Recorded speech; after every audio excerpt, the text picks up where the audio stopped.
Hello everybody, what's up? In this quick video, I'm going to show you how to turn up the Windows Startup Magnifier. So so without without further ado, let's get start the video. First of all, you need to go on Start window. On here, you click on Control Panel. After here clicking on Control Panel, so you will see the ease of access. Click on this option.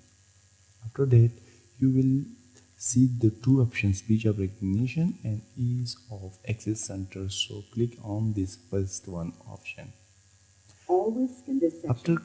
After clicking here, so you will click on here down.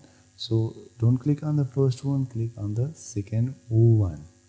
Here you will see make thing on screen larger. So untick this box, turn on magnifier.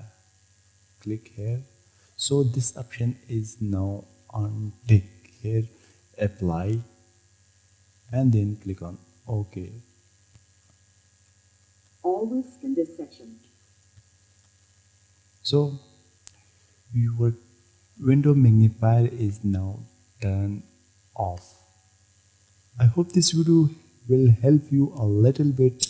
So kindly like my video and also subscribe my channel for more video.